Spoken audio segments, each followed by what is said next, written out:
कल जो सियासत का जिस तरह का मामला है कि चिट्ठियां इतनी लिखी जाती हैं IMF को और उनमें हाल पुकार की जाती है कि अदालतों में ये हो रहा है और फलां पे ये हो रहा है, तो आप इस पे एक्शन करें। चीफ जस्टिस साहब से as head of institution time मांगा था कि हम कुछ अमूर पे आपसे बात करना चाहते हैं, जिसमें ये सारे एरियाज जो थे कवर हुए। एक खुशगवार माहौल में कोई अदालती मुकदमे में IMF नहीं गया, ना उन्होंने कोई CM फाइल की है। जुडिशरी ने अगर उनकी मर्जी से मुलाकात करें, दे कुड हैव एटलीस्ट कह सकते थे कि हम जुडिशरी नहीं मिलने चाहती, लेकिन जुडिशरी की हेल्प जो है फाइनेंशियल डिसिप्लिन में बड़ी वाइटल है, इसलिए IMF उनको मिला है। हमें जो पैसे मिले हैं, जो प्रोग्राम मिला है, जो है फाइनेंशियल हेल्प मिली है, जो ब्रीदिंग स्पेस मिली है, वो IMF की वजह से मिले हैं। हमारी मजबूरी है, वो मर्जी नहीं है।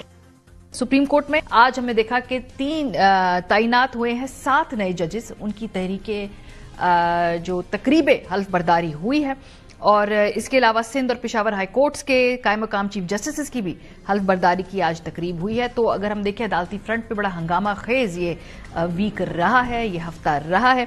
इस दौरान IMF का वफद जो पाकिस्तान आया हुआ था, उसने भी बड़ी यूनिक मुलाकातें की हैं जो आज से पहले पाकिस्तान की तारीख में नहीं की गई हैं। पहली मुलाकात हमने देखा चीफ जस्टिस ऑफ पाकिस्तान के साथ हुई। दूसरी मुलाकात आज सुप्रीम कोर्ट बार के ओहदेदारान के साथ हुई। ये बड़ी एक पिकुलियर और यूनिक मुलाकात थी। इसकी नौबत क्यों पेश आई, प्रोग्राम के पहले से इस पे भी बात करेंगे। जो एलामिया सामने आया है, वो एलामिया क्या कहता है? एलामिया के मुताबिक सदर सुप्रीम कोर्ट बार ने मातहत अदलिया में ज़ेर इल्तवा मुकदमात की निशानदही की। IMF वफ्द को जजेस की कम तादाद, सालिसी निज़ाम की अहमियत से भी आगाह किया। वफ्द से करप्शन के खात्मे और बैरूनी सरमायाकारी के लिए मुजाजगार माहौल पर बात हुई। IMF वफ्द के साथ कानूनी इस्लाहात और गुड गवर्नेंस पर भी तबादला ख्याल हुआ। सदर सुप्रीम कोर्ट बार ने अदलिया में एहतसाब के निज़ाम की तफसीलात से आगाह किया। सदर सुप्रीम कोर्ट बार ने इस बात की निशानदही की कि अदालती निज़ाम में सजा और जजा का निज़ाम पहले से मौजूद है। सदर बार ने कहा सुप्रीम जुडिशल काउंसिल आला अदलिया के जजों के खिलाफ शिकायत का अजाला करती है। इसके अलावा मुतल्लिका हाई कोर्ट्स ज़िली जजों से मुतालिक मामलात को देखती हैं।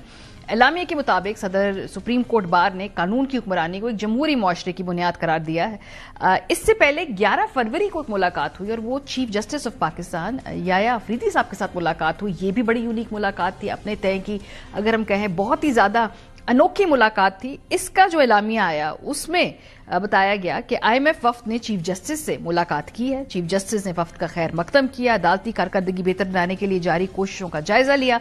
उन्होंने कहा कि अदलिया आज़ाद इदारा है, बतौर सरबराह उसकी खुद मुख्तारी का तहफ़्फ़ुज़ उनकी जिम्मेदारी है। ये उस पूरे एलामिया में लिखा हुआ है। मुलाकात में चीफ जस्टिस ने जुडिशल कमीशन से मुतालिक अहम आईनी पेशरफ्त और इस्लाहात पर रोशनी डाली। मुकर्ररीन अदालती एहतसाब जुडिशल कमीशन की तंजीम नौ के बारे में बताया। एलामिया में कहा गया कि मुलाकात के दौरान अदालती एहतसाब और जजों के खिलाफ शिकायत के अजाले के तरीक़ेकार पर भी गुफ्तगू हुई। सुप्रीम कोर्ट ऑफ पाकिस्तान के जारी करदा बयान के मुताबिक चीफ जस्टिस ने IMF के वफ्द से मुलाकात वजारत खजाना की दरख्वास्त पर की थी, और IMF वफ्द और चीफ जस्टिस की मुलाकात ऐसे वक्त में हुई है जब रवां माह के आखिर में मालियाती फंड का एक और वफ्द हुकूमत की मुआशी पॉलिसियों का जायजा लेने इस्लामाबाद आने वाला है। वजीर कानून कहते हैं कि जी केसेस की मेरिट पे बात नहीं हुई है, वैसे ओवरऑल गुफ्तगू हुई है। चिट्ठियां बहुत लिखी जाती है ना IMF को, इसलिए वजारत कानून का इस पे क्या मौक़िफ़ है, सुनिए। कल जो सियासत का जिस तरह का मामला है कि चिट्ठियां इतनी लिखी जाती हैं IMF को और उनमें हाल पुकार की जाती है कि अदालतों में ये हो रहा है और फलां पे ये हो रहा है, तो आप इस पे एक्शन करें। चीफ जस्टिस साहब से as head of institution time मांगा था कि हम कुछ अमूर पे आपसे बात करना चाहते हैं, जिसमें ये सारे एरियाज जो थे कवर हुए। एक खुशगवार माहौल में कोई अदालती मुकदमे में IMF नहीं गया, ना उन्होंने कोई CM फाइल की है। जुडिशरी ने अगर उनकी मर्जी से मुलाकात करें, दे कुड हैव एटलीस्ट कह सकते थे कि हम जुडिशरी नहीं मिलने चाहती, लेकिन जुडिशरी की हेल्प जो है फाइनेंशियल डिसिप्लिन में बड़ी वाइटल है, इसलिए IMF उनको मिला है। हमें जो पैसे मिले हैं, जो प्रोग्राम मिला है, जो है फाइनेंशियल हेल्प मिली है, जो ब्रीदिंग स्पेस मिली है, वो IMF की वजह से मिले हैं। हमारी मजबूरी है, वो मर्जी नहीं है। मर्जी से नहीं, मजबूरी की वजह से मिले हैं। ख्वाजा आसिफ साहब ये बात कह रहे हैं। प्रोग्राम के पहले से में मियां रऊफ अता साहब सदर सुप्रीम कोर्ट बार एसोसिएशन के आज इस मुलाकात का हिस्सा थे। उनसे पूछेंगे कि वहां क्या बातचीत हुई और क्या उनको लगा कुछ यूनिक इस मुलाकात के हवाले से। शहबाज राना साहब, जिनकी ओरिजिनल ये खबर थी, जिन्होंने पिछले हफ्ते ही बता दिया था कि इस हफ्ते मुलाकातें होने जा रही हैं। IMF के रेगुलर मैंडेट के अलावा ये बड़ी इंटेंस मुलाकातें हैं, इस पर हम बात करेंगे।